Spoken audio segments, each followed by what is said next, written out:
People always assume that the strangest things happen deep in the woods at night. But that trip, it taught me something different. The wilderness is unsettling, even in broad daylight. And sometimes you cannot explain what you saw, no matter how much you want to. I've tried for years to file everything away as stress or overactive imagination, something like that. But the more that time passes, the more the details stay sharp instead of fading. The whole ordeal started several years back, when my friend Gabe and I finally cleared out schedules for a long-talked-about hunting trip. We had chased mule deer all over the state before, but we'd always wanted to explore the high desert country far from the usual crowds. When we found an open window in mid-season, we loaded his old RV and we headed south, hoping for one good week off the grid. The drive down was easy enough. The land opened up into that red earth emptiness that only the lower ranges have, right? And the air grew colder and cleaner the farther we got from the city. By late afternoon, we were following dirt switchbacks toward a remote plateau, a place a co-worker of Gabe's had recommended. It was supposedly quiet and underhunted. When we finally parked, the view stretched for miles. Flat mesas slicing the horizon, pale cliffs crumbling in slow motion, and a silence so complete that it made your ears ring. We started unloading gear, joking, stretching stiff legs, normal stuff. But there was something about that place that made both of us speak softer, like we were standing in a church or something. Not fear exactly, just a strange sort of feeling in the air. Near the base of a crooked juniper nearby, we found something that really didn't belong there. A small bundle of sticks tied together with like strips of hide and dotted with old feathers. Sun-bleached and brittle now because it had clearly been there for a while, but it looked handmade, old but deliberate.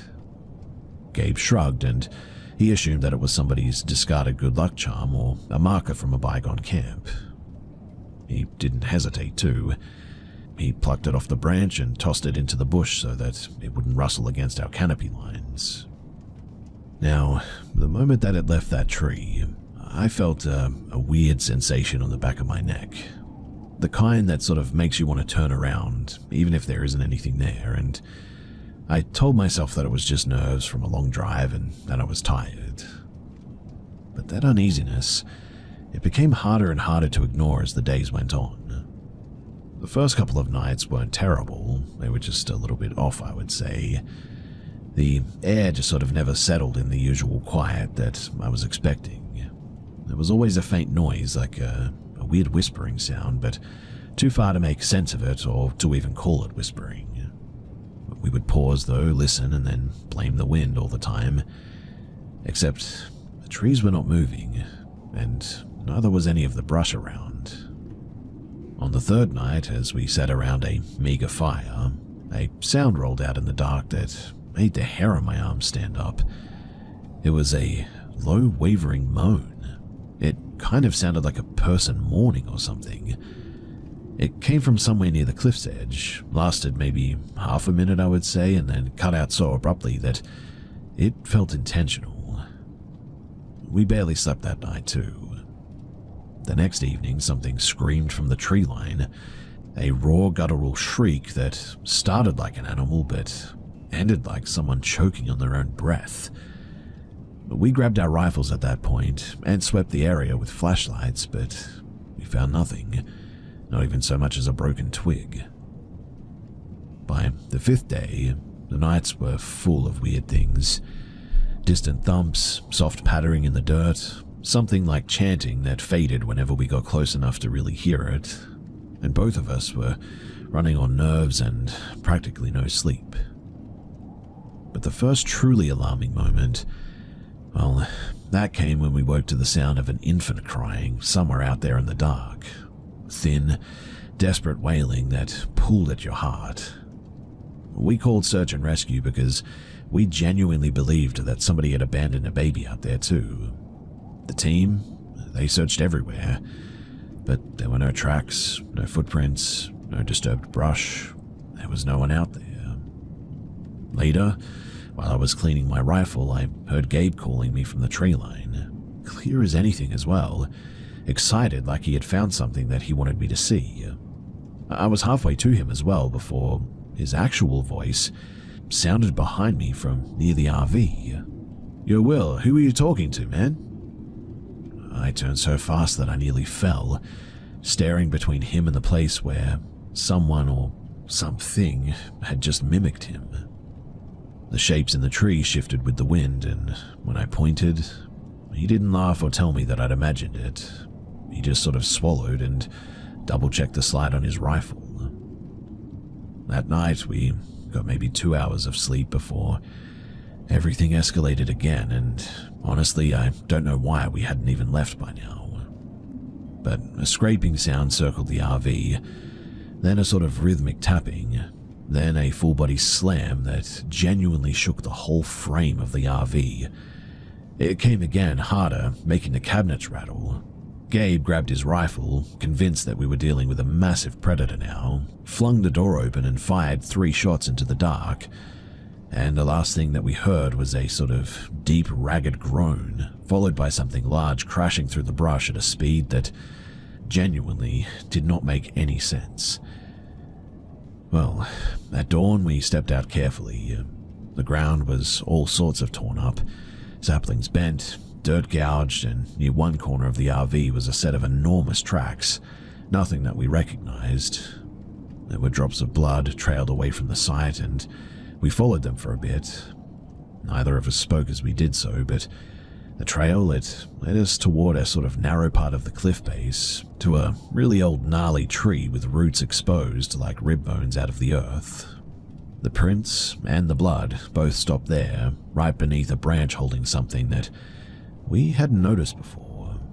A weather-worn bundle of sticks wrapped in cloth, tucked under the limbs like it had been placed there deliberately a long time ago. Gabe stood underneath it without realizing, tracing the prints and trying to make sense of them. I couldn't bring myself to step any closer to it. I just stared, feeling that same heavy feeling again from earlier, the one from the first day, only stronger now, as if the land itself was holding its breath. We didn't argue, though. We didn't theorize, and we didn't rationalize it either. We backed away, returned to camp, and we packed faster than I thought was even possible. During the drive home, neither of us said much. We kept turning to check the road behind us without really meaning to, and when we got back to Salt Lake, we didn't really make any promises about returning there either. We didn't even celebrate finishing the trip like we had planned to. People we've told this story to, they always ask if we think that it was an animal or a person messing with us or something like that, or if we were just overtired and maybe imagining things. I genuinely wish that I could accept any of those answers too. Life would be a whole lot easier if I could. But in this instance, I genuinely have no idea what any of that really was.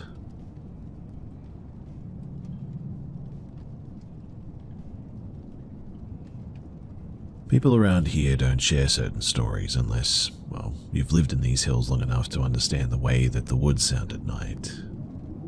Outsiders, they laugh or they call it superstition, but folks who grew up tucked between these ridgelines, they learn early on that not everything follows the rules of the living. What I'm about to describe isn't a single event, it's a pattern, something threaded through decades of retellings. I only pieced it together slowly from older relatives who finally talked when they were certain that I was old enough not to scare easy. But even then, they spoke about it the same way that you talk about an old injury, quietly, carefully, and like it still aches when it rains. So, it all started with something simple, footsteps. Not phantom shapes in the mist or glowing eyes or anything dramatic like that. Just footsteps that refused to match the world around them. People walking the old rural road that cuts behind the farms here would say that they heard someone pacing from on the opposite side, deep in the tree line. If they slowed down, the steps hesitated. If they stopped, everything went still. But the moment that they started again, the steps resumed, matching the rhythm perfectly. My father said that it's the one story everyone in that part of the county always quietly agrees on. No one ever claims to see anything. No figure, no animal, no hint of breath or movement, just the steady crunch of leaves shadowing your own stride as if something you cannot name refuses to fall behind. Locals came up with all sorts of explanations too. Restless spirits, lost wanderers, mountain folklore tied to older beliefs, but most simply called it the follower. They didn't mean it in a dramatic or demonic sense or anything. It was just something out there that didn't behave the way that it should have. My uncle's encounter, it's the one that people still bring up when the nights run late. He was out hunting one autumn well past midnight, carrying his old bolt action and running a small pack of seasonal hounds. These dogs, they had chased off coyotes, bobcats, even the occasional black bear. I mean, nothing rattled them. He said, though, that the forest felt wronged at the moment that he stepped off of the logging trail, way too still and almost expectant. The hounds, they froze, tails tucked, ears flat. He tried urging them forward, but they wouldn't cross onto a patch of shadow lying between two oaks. They just whimpered there. Then he heard something, brush shifting rapidly, circling him in uneven bursts.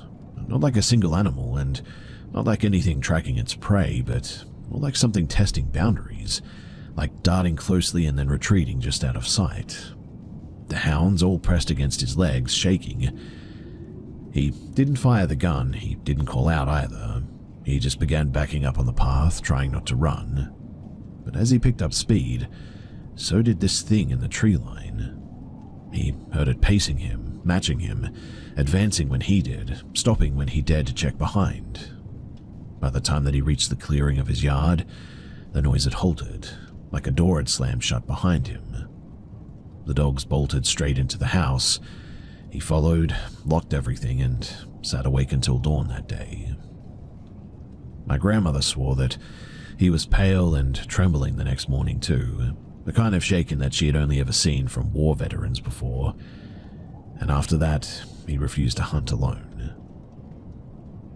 Years later, my mother shared another story too, one that she kept to herself because she hated talking about it apparently. Her childhood family friend lived alone in a rundown house buried so deep in the woods that you had to walk a half-mile from the nearest road just to reach it. He'd chosen the place for quiet apparently, but instead, the quiet began to turn on him. He told my grandmother that he hadn't slept properly in months, and not because of nightmares, but because something physically kept him awake. Windows would rattle hard enough to shake the dust from the frames, cabinets would fly open into the dead of night. He said that he heard knocks on the walls, one after another, like something searching for a way inside. Mind you, she swore that it wasn't theatrical the way that he said it. It was activity that made a home feel watched, is what she said, observed and pressured. One night, though, things escalated. He said that the house felt like it was breathing, wood popping and groaning as if pushed from the inside, plates slid off counters, a chair toppled over. Then something, he never described what, hurled a stack of dishes toward him, and one clipped his cheek. That was enough. He did not try to confront it, he didn't grab anything. Instead, he just ran. The woods were black and moonless that night, and he said that he could hear something moving beside him the entire time that he was running. Not close enough to touch him, but never far enough to ignore it either.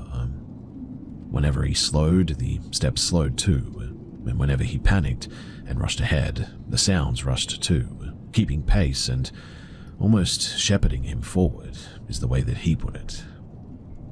He didn't stop until he reached the road, and even then he claimed that the steps continued for a while, staying just inside the brush before fading completely. He showed up at my grandmother's porch at sunrise, exhausted, completely scraped up, and absolutely certain that he would never return to that house ever again. And he didn't, as far as she knew. Now, I used to think that these accounts were exaggerated, Stories shaped by superstition, long nights, and fear, but the consistency is what really unsettles me about them. Different people, different decades, same sort of pattern. The sense of being mirrored in the woods by something that doesn't want to be seen, only known. Nobody around here tries to figure out what it is anymore. They don't call it a demon or a ghost or a creature.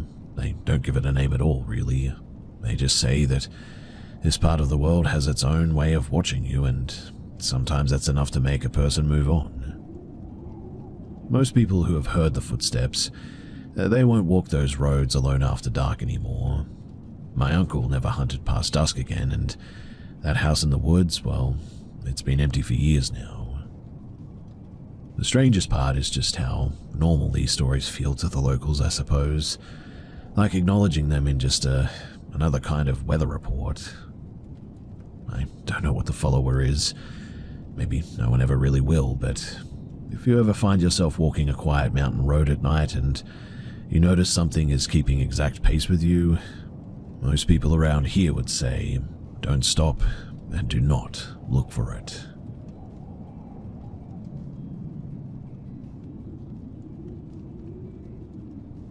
When I was a kid, there was a particular summer that always sat in the back of my mind like an unresolved question.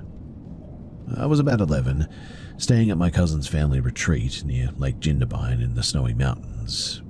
They used it mostly in the winter for skiing, but in the warmer months it felt strangely empty, quiet in a way that forests usually aren't, and the day before everything happened, I had spent hours running along the lakeshore and splashing around in the freezing water, like I had something to prove. By evening, my legs were complete jelly, and I crashed early without even arguing for more time awake like I usually did. Sometime just before dawn, though, I snapped awake with a dry mouth and that sort of buzzing headache that you get when you're overheated. I checked around my room for the bottle of water that I usually kept near the bed, but I must have forgotten it. The house was dark and cold enough to feel like a different building as I stepped out into the hallway. My cousin's old kelpie, Myro, he trotted out from the bedroom as soon as he heard me moving.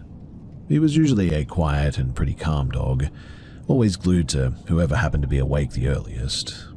I scratched his ears a little bit, switched on the light, and headed down toward the kitchen. Downstairs was basically one big sort of open layout. The staircase dropped into a wide living area, with a short hallway branching to the left that led to a broom closet, a small laundry, and a back door. The kitchen, that was tucked opposite that, separated only by a large archway. As I reached the middle of the staircase, Myro stopped, completely.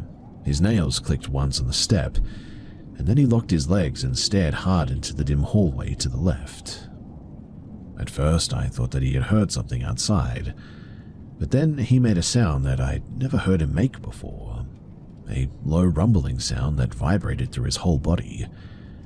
I paused halfway down and sort of followed his gaze, and there, standing just past the doorway of the laundry, was a figure. I don't mean a shadow, I mean something shaped like a person, but so dark that it didn't reflect the light the way that normal things do.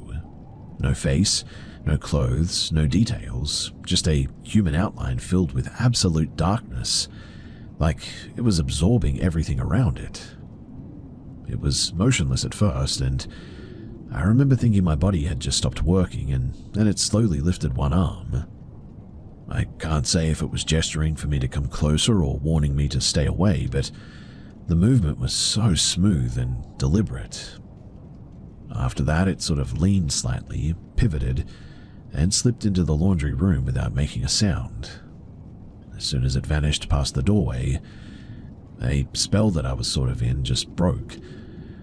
I tore back up the stairs so fast that I nearly fell, and I stood in the upstairs hallway trying to convince myself that I'd imagined it. But Myro's growl had been real, and he now would not leave my side. After a few minutes of staring down the stairs, I forced myself to go back down, not because I was brave, but because I was a kid terrified of getting in trouble for waking the adults, and I flipped on every single light that I could reach for, one by one, and dragged Myro with me to the laundry, but when we got there was nothing. There was no sound outside either, no footprints anywhere, laundry room or otherwise. No sign that anything had been standing there at all, in fact. That's when the panic finally won out too for me, and I ran to my mum's room and just shook her awake. I tried explaining everything, but she was exhausted and didn't take it seriously. She told me that I was half asleep, imagining things. I accepted that explanation for a long time too, until years later. You see, my older brother, who had stayed in a separate guest cottage on the property that same summer, he told me something that I'd never heard before. That very morning, right around breakfast, he had gone into the main house to grab some food, and while he was standing at the bench pouring cereal, the entire room seemed to thicken around him, is what he said, like the air became heavy and it was hard to breathe. He said that it felt like someone was standing right behind him too, but not a person exactly, more like a presence that wanted to be noticed. And then, without warning, his vision just went. Not like fainting, but just blackness. 5 seconds of like nothing, and then everything returned to normal as if nothing had happened. He left the house shaking. He's gone to 2 different doctors since then, and he has no seizures, no neurological issues that he's aware of, and really just no explanation. And he didn't tell anyone at the time because, well, he didn't want to scare anyone. I still don't know what I saw. I mean, maybe sleep deprivation could pull a trick on a kid's brain like that, but I still cannot explain how Myro reacted. I cannot explain what happened to my brother, and although I'm skeptical by nature, there's a part of me that just cannot shake the idea that something in that house watched us that morning. Something that wasn't supposed to be there, and that didn't make a sound when it moved. I still drive past Lake Jindabyne from time to time. The house was sold years ago now, but every time I see that tree line, I remember that moment on those stairs, the dog trembling by my side like that, and that dark shape raising its arms as if acknowledging me. I will never forget it as long as I live, and it's something that sits with me really, really eerily.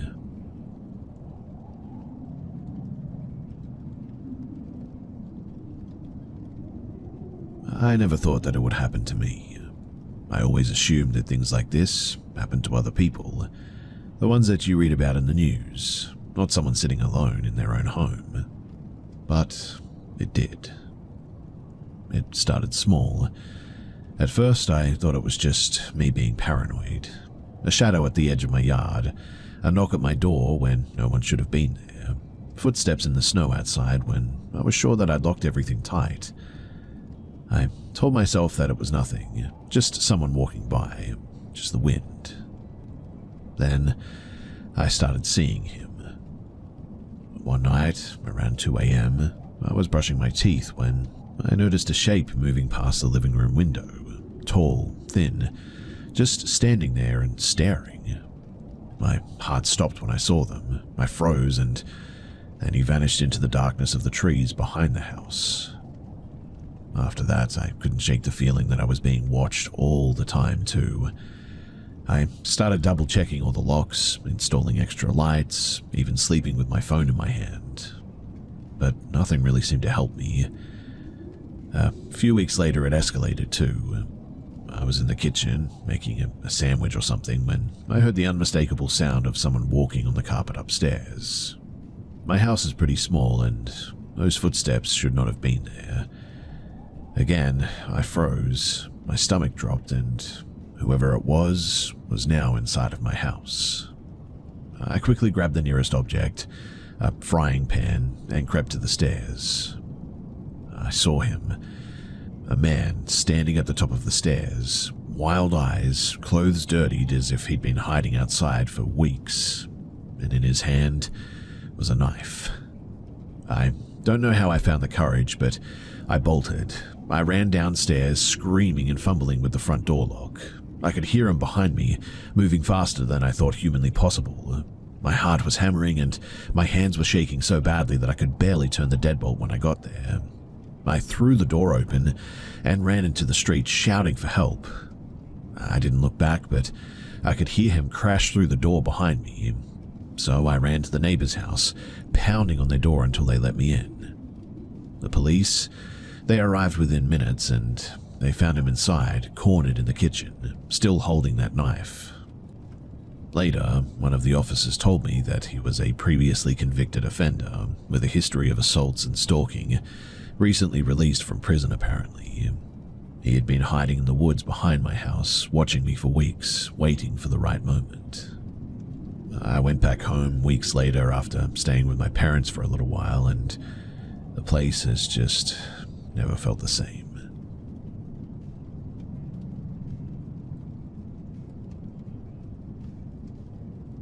I've always been drawn to abandoned places.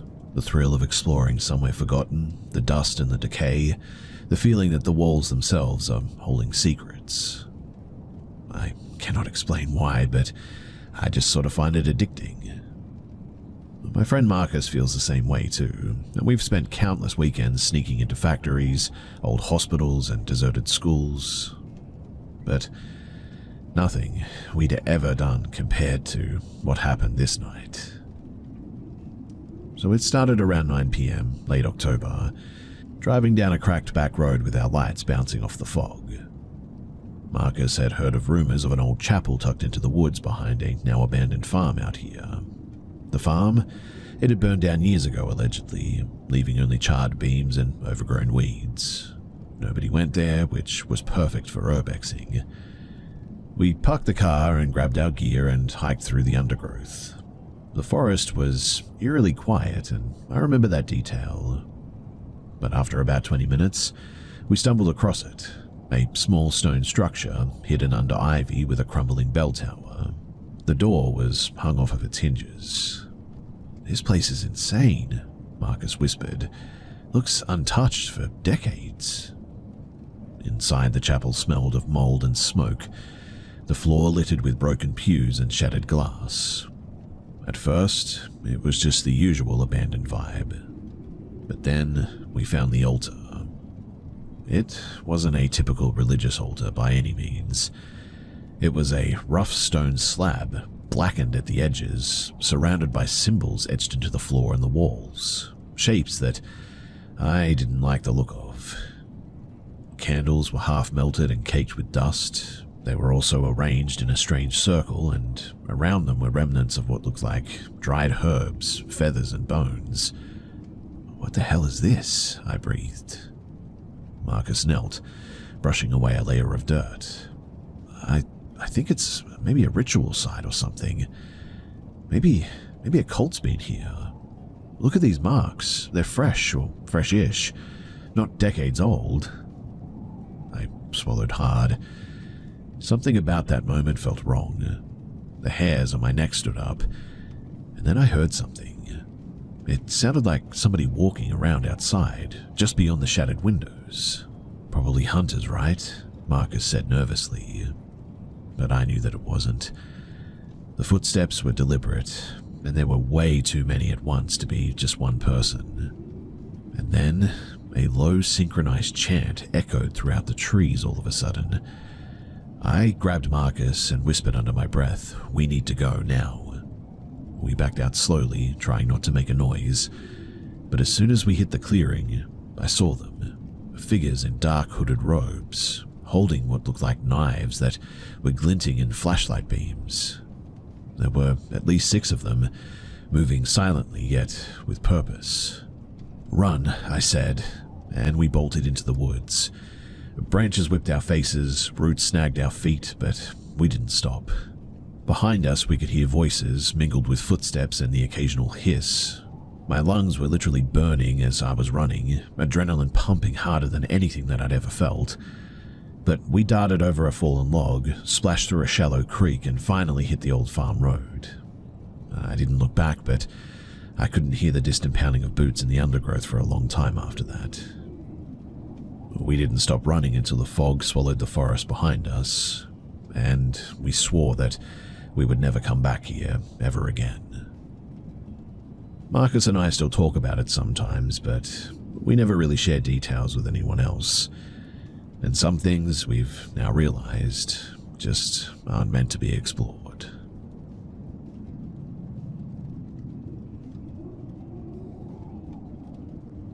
This all started in February of 2023 when I matched with a guy named Aaron, 23 and male, on a dating app while I was living in Manchester, UK. At first, he presented himself in a very controlled way. He asked questions, remembered details, and kept telling me that he appreciated that I was straightforward. I didn't see anything alarming right then. He was studying economics in a university in Edinburgh, played a sport, and overall seemed pretty normal.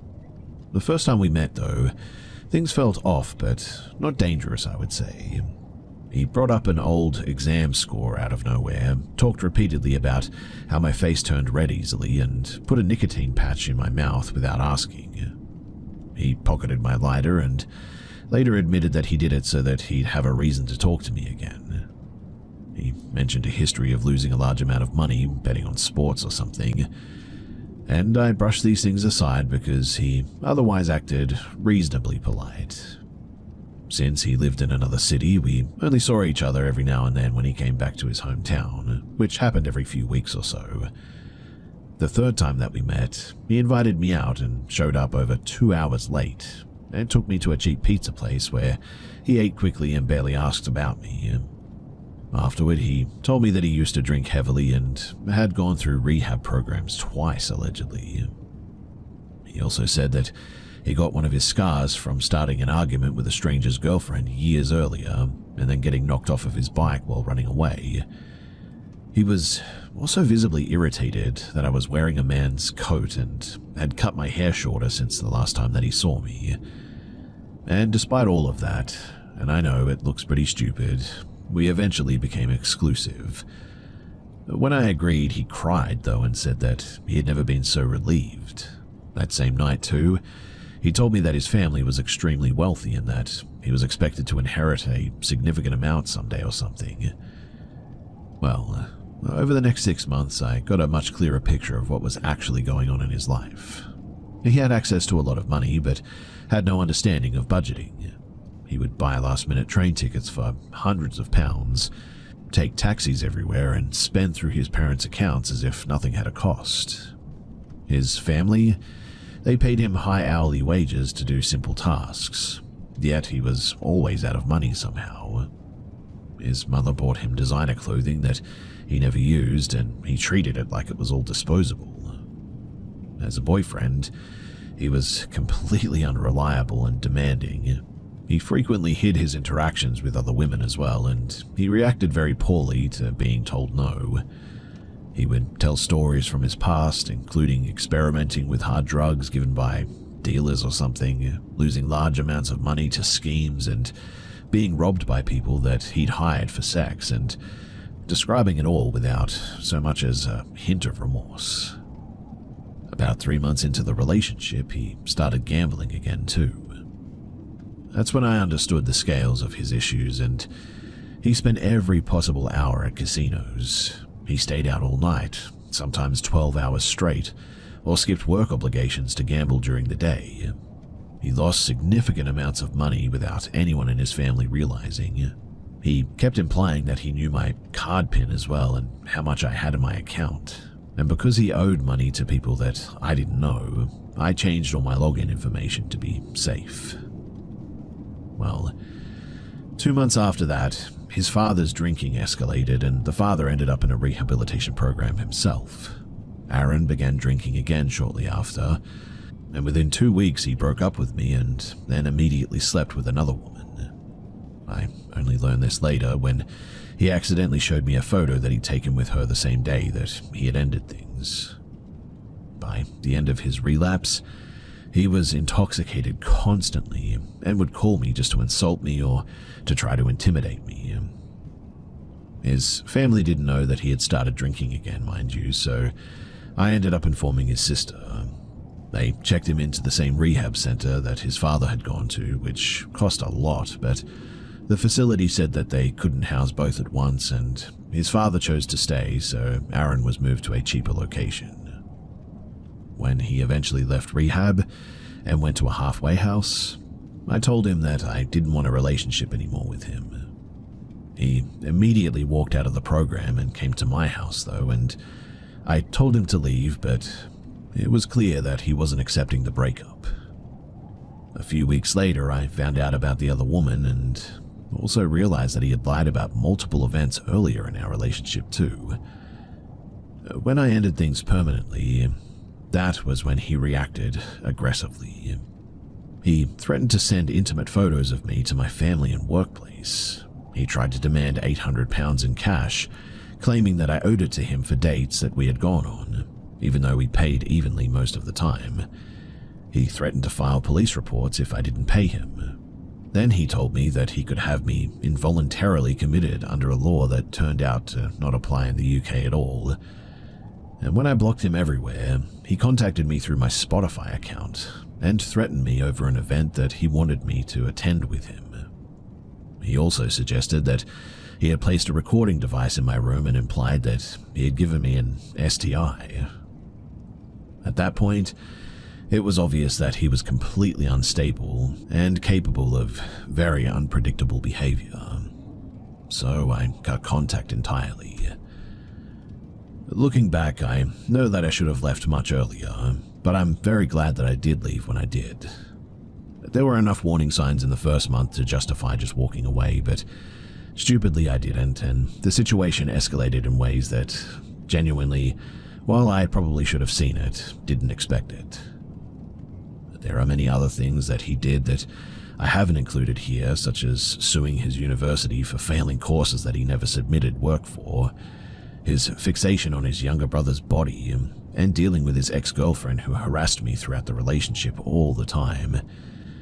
But I'm just relieved that it's over, and the only value that it has now is as a bit of a reminder of what happens when you ignore early indicators that somebody is clearly not stable.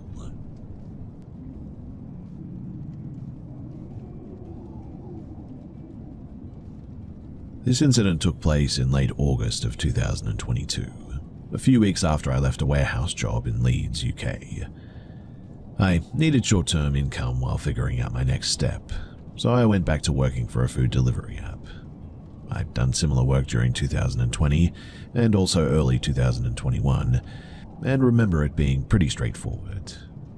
It gave me enough control over my hours and didn't require dealing with co-workers, which suited me.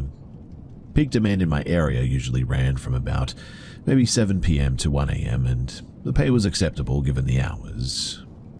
One night at around 12:20 in the morning, I received a notification for a delivery.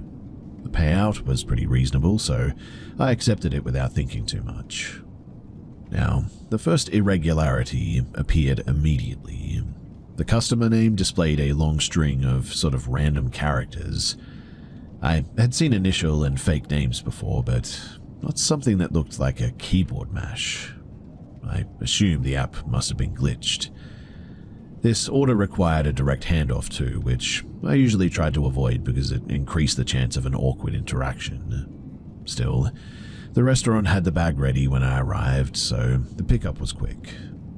According to the map, the drop-off was on the far edge of a district that I hadn't delivered to before.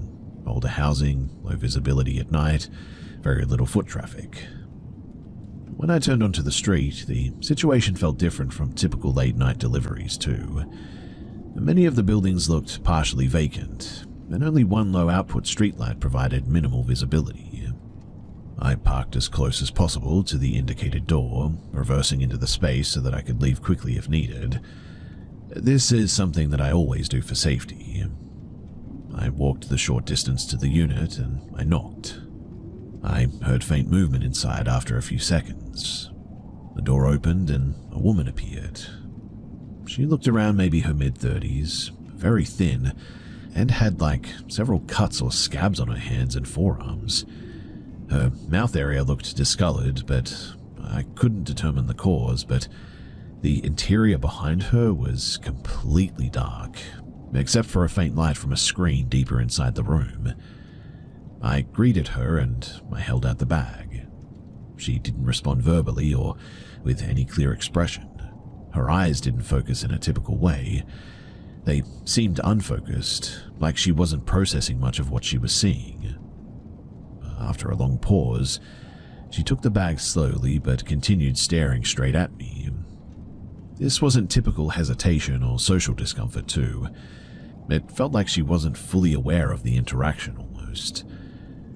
I ended the exchange and returned to my car at a fast pace, but as soon as I shut the car door, I locked it and checked around the vehicle to make sure that nobody else was nearby.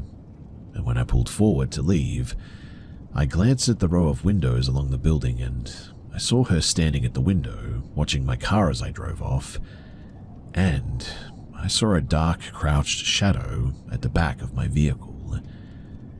I ended my shift early that night because of the situation, and the combination of the unreadable customer name, the unusual state of the property, the woman's behavior, the dark shadow behind my vehicle, none of it fit a pattern of normal odd deliveries.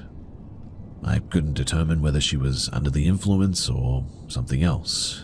Maybe injured, maybe she was in trouble, or maybe she was dealing with a medical issue. Whatever the explanation was for her, the fact that I saw that dark shadow behind my vehicle, that was obviously an attempt to either steal my car or mug me or something. For anyone considering doing app-based delivery work, the income can be helpful, but there are unpredictable situations that you need to be aware of and be careful of. Most, thankfully, are pretty harmless, but occasionally you encounter something like this, something that feels significantly outside the normal boundaries. And unfortunately, for me, this was one of those nights.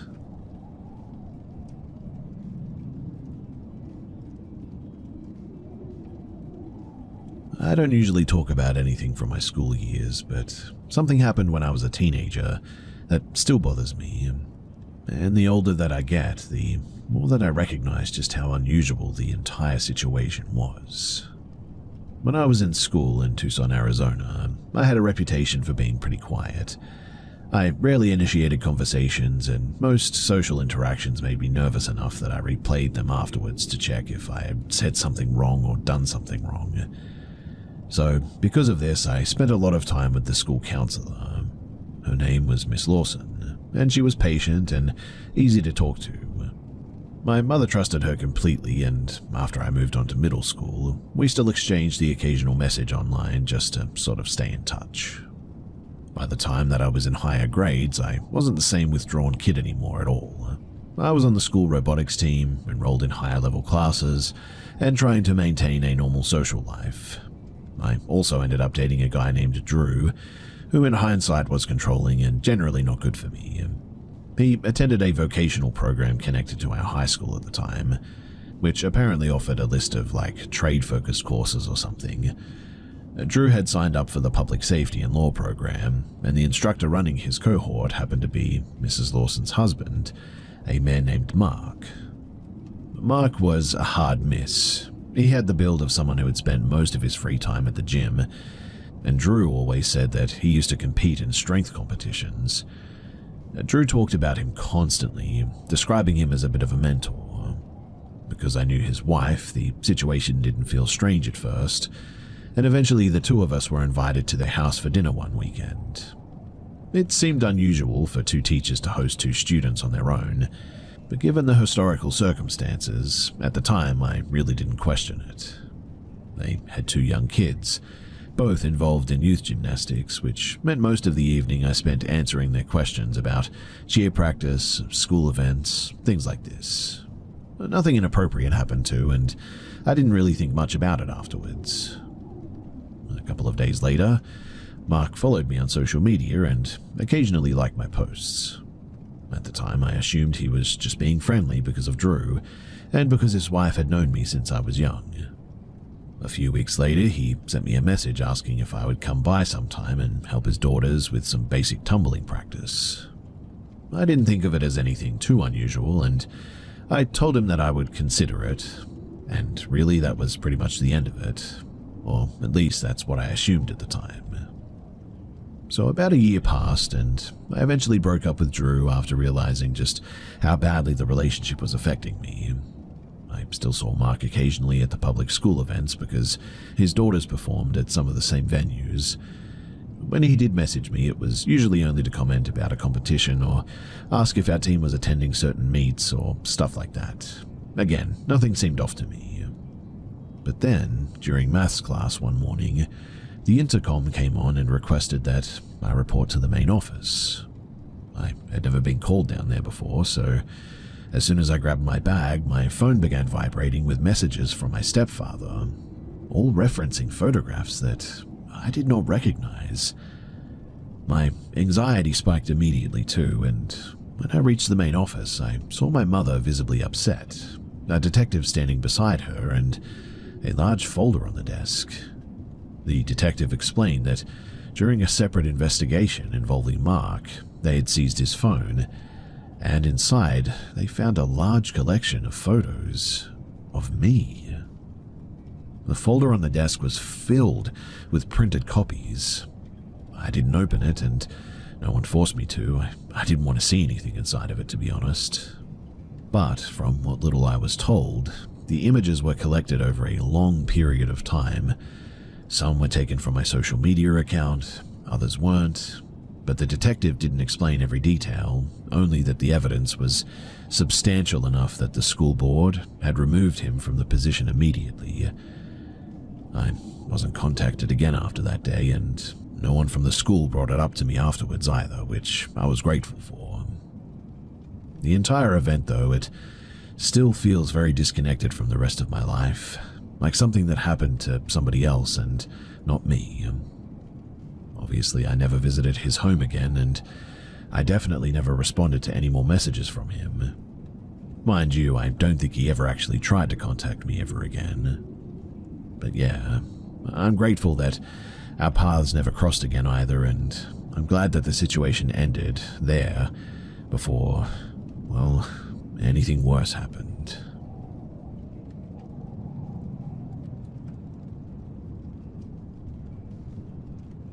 People talk a lot about gut instinct, like it's some sort of mystical sixth sense or something. But when you're young, you often mistake that feeling for nerves or maybe overthinking. I learned the difference the hard way during the winter of 2020 when I was 19 and studying illustration at a small arts institute in Edinburgh. Back then, life was simple. I commuted from my mum's flat, attended workshops, spent evenings sketching with my classmates. I genuinely believed that I was street smart. What happened that night proved that I wasn't nearly as sharp as I really thought, though. One of our lecturers encouraged us to visit a Renaissance exhibit at the National Gallery of Scotland, a rare collection on loan from Florence. A few girls from my studio group suggested that we all go together after class.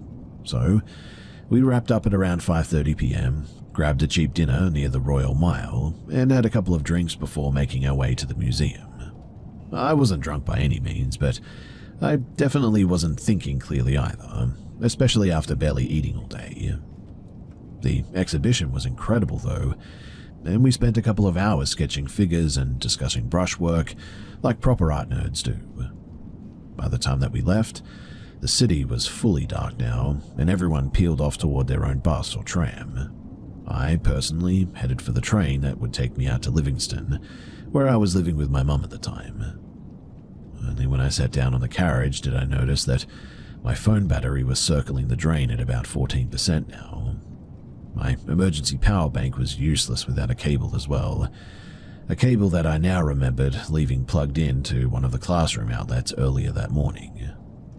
I asked our class group chat if anyone was still at the school and to check for it, and after a few minutes someone sent a picture confirming that they had found it and would bring it to me the next day. That solved the missing charger problem, but not the more immediate one. Waking up for my now 8 a.m. studio critique with a dead phone and no alarm. Everyone else in the house slept like a rock, and no one was going to accidentally wake up as well. So I sighed, trying to come up with a bit of a plan, and finally turned to the man sitting in the seat beside me. He looked to be in his maybe mid-30s, tall and broad-shouldered, with a neatly trimmed beard and a backpack decorated with bright cartoon fruit patterns. I asked if he had a charging cable that I could borrow until one of us got off. and unfortunately he told me that he didn't, then suggested checking the kiosk at the next station. When we rolled in, the metal shutters were already down unfortunately, so he leaned towards me slightly and said, almost casually, "I've got one at my flat, it's right next to the stop where I'm getting off." I really should have declined, I know that. I should have changed seats, heck, even changed carriages. But I was tired, a little bit tipsy and frustrated, so instead of thinking it through, I mumbled, "Yeah, alright." In my head, the plan was quick and simple. He hands me the cable at his door, I charge my phone with my power bank while waiting outside, then hand it back and I leave. Even that idea didn't make much sense, but I clung to it anyway because the alternative was admitting that this was a really bad idea. When the train reached the stop, I followed him out into the winter night. The cold, it slapped me hard enough to jolt a little bit of clarity into my brain, but not enough to overcome the weird autopilot that I'd fallen into now. The street was quiet, the station nearly empty. Without hesitation, he said, "Come on," and headed toward the nearby tram station. My chest tightened a bit, and every part of me was now whispering to turn around, go home, and that something was wrong. But I didn't. I trailed behind him like I'd rehearsed the route. We caught a tram that carried us into a residential area then, that I'd never been on or even seen before. As the city lights thinned, the tight feeling in my ribs grew heavier. He talked the entire ride, small talk, nothing significant, but I barely heard a word. I kept thinking, you can leave at the next stop, just stand up and walk off. But the second that the doors opened, my legs just refused to cooperate. We eventually got off a quiet stop, surrounded by tall apartment blocks. He led the way through a narrow path lined with wet hedges, then stopped at the entrance gate of a large complex. He tapped a fob against the reader, the metal gate buzzed, and he slipped inside. I stayed planted on the pavement outside, frozen, wondering how in the world I'd let myself get this far. He glanced back, looking confused. "What are you waiting for? Just come in." Every logical thought told me to not move. Yet, I stepped forward. The path inside stretched much further than I expected, a long courtyard with dim lamps, barely lighting the way toward a cluster of buildings. His building was the one farthest from the gate. No neighbors in sight, no noise, except the wind and his footsteps now. You could scream, I thought, but who would hear you here? We climbed to the second floor. He unlocked his door, walked in, and held it open for me. I stood at the threshold, fighting a rising wave of panic now. He didn't look impatient or threatening, just expectant, like this was the most ordinary situation in the world. I walked in. The flat was cramped, cluttered, and smelled faintly of stale takeaway food. The bed took up half the space, clothes were piled everywhere, and the kitchenette in the corner looked like it hadn't been cleaned in days. He handed me the cable that he pulled out of a drawer, then vanished into the bathroom. My phone was now at 7%. The cable also barely worked. I had to hold it at a very specific angle just to get a slow charge. And that was when my heart dropped fully into my stomach. I was in a stranger's flat, and no one knew that I was even with anyone. He came back and sat right beside me on the bed, cutting off the only path to the exit now. I kept my jacket and pack on, and I told him that I'd only stay for a moment. He smiled and said that I could crash here if I wanted. I declined immediately. Then, without warning, his hand landed on my thigh. I felt my throat close. I needed an excuse, any excuse, to call for help without setting him off. So I pulled out my phone, praying that it had enough charge to make a call, and dialed my mother. I forced myself to talk as if nothing strange was happening, recounting the exhibition, pretending that I was already on my way home. Behind me, though, his hand stayed exactly where it was. When my mum said that she was tired and needed to sleep, my internal panic spiked.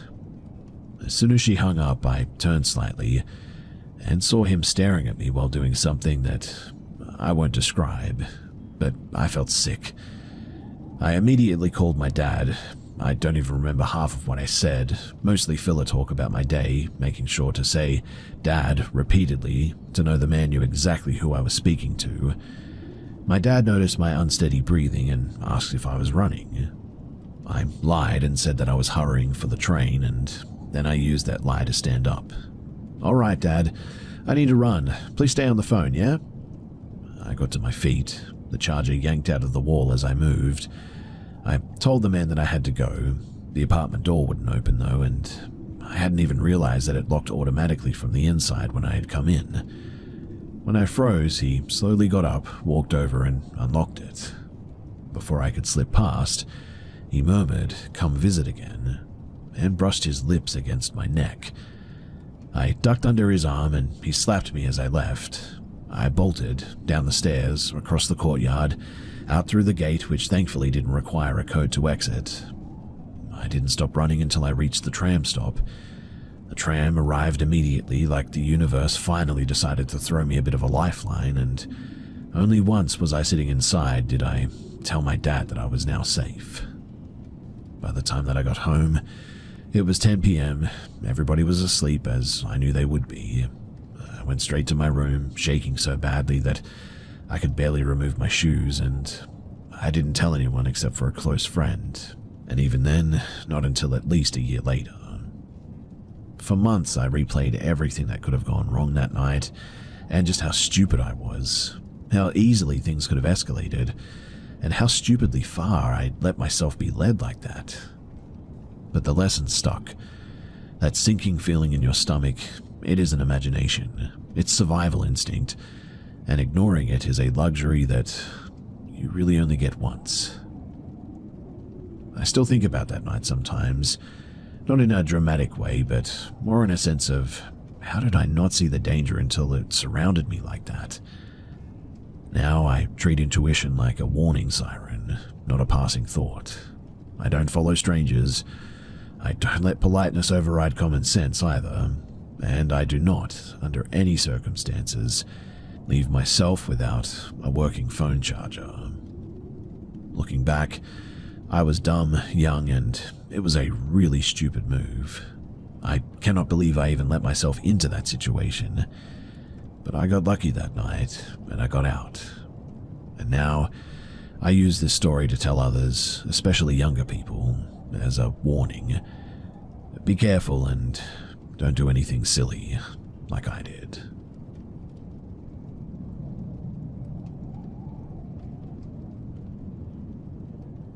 Nothing about that day should have stood out. It was warm, a little bit muggy, the kind of weather where everything still feels slightly out of focus, but I remember every detail like it was carved into glass. Classes had wrapped up the week before, and with the break coming up, I'd been trying to reconnect with people that I hadn't seen in months now. One of them was Liam, someone that I'd grown up with in Newcastle, Australia. We had that sort of friendship where silence was no longer awkward, but we'd also go long stretches without catching up. We'd usually follow a simple ritual when we did meet. Grab something small to eat, sit near the wharf, talk about whatever had happened since we had last spoke, and then walk around until the city lights started flickering on. Every time it felt easy and familiar. But the moment that I spotted him waiting near the ferry terminal that day, something felt wrong. Not with him and not with us, but just something about the situation was pulling in the back of my head. I blamed myself at first. Maybe I was overtired, or maybe the heat was getting to me or something. But then, as casually as if he was commenting on the weather, Liam muttered, "Do you feel like everything's a bit off today?" It was like someone had opened a trap door under my ribs. I tried to laugh it off, but my voice didn't sound like mine. He didn't elaborate, just stared down the street, unsettled in a way that I had never seen from him before. And somehow that made it worse. But we tried to keep things normal though. We bought some iced drinks, talked about uni, about random people that we both used to know. But this whole time I just felt awkward, like we were standing somewhere where we weren't supposed to be. Then my mother rang, asking me to check the price of a second-hand laptop at a shop a few streets away. I told myself that once we did that, we'd head home early. We did the errand, nothing strange happened, and yet when it came time to split, we didn't. We decided, against every instinct, to take our usual long walk through King Street and down toward the quieter residential stretch. That was the last moment that we could have gone home without stepping into, well, what followed. The further that we walked, the more I realized that something was very, very wrong. King Street is usually busy, even on a slow night, but it was completely deserted. Not a single person walking, no cars rolling by, nothing open, well, except for the occasional neon sign buzzing like it was struggling to stay lit. We turned into a quiet road, planning to loop towards the edge of a civic park, and as we crossed, I noticed two men stepping out from behind the corner building. They didn't speak and they didn't look around, they just sort of moved exactly as we did, keeping a steady distance. At first, I tried to rationalize it. People walk in the same direction all the time, after all. But then a second detail hit me. They weren't walking with any purpose. There was no phone, no conversation, no gestures, just sweeping behind us like shadows trying to keep in time. As the road sloped downward toward the park, I nudged Liam and quietly said, "Don't turn around suddenly, but I think that those guys are following us." He did look, though, way too quickly. "Let's cross," he whispered. "If they follow, then we'll know."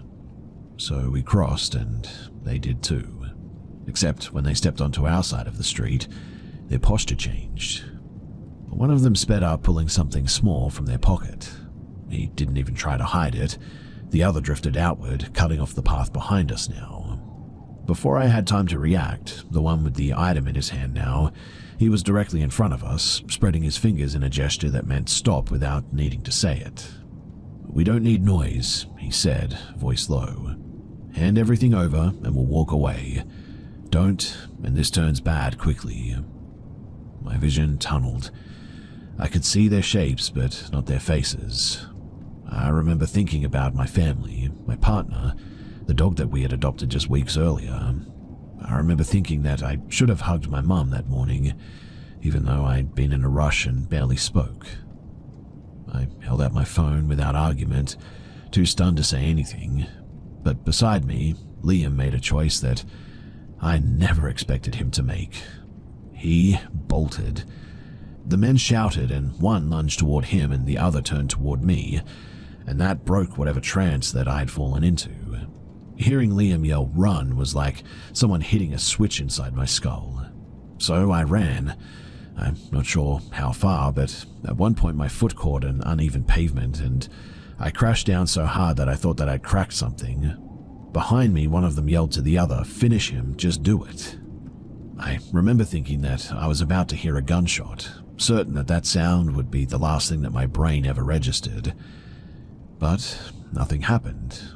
No bang, no footsteps catching up, just my heartbeat, now absolutely skyrocketing. Somehow I got up and I kept running until my lungs burned. We didn't stop until we reached the busier part of town, somewhere near Derby Street.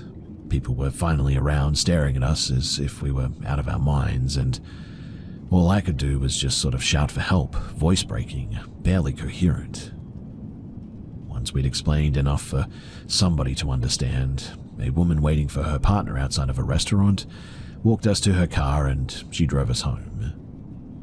I never did get her name, I just remember how calm she was and how she didn't ask any unnecessary questions. When my mum opened the door, she looked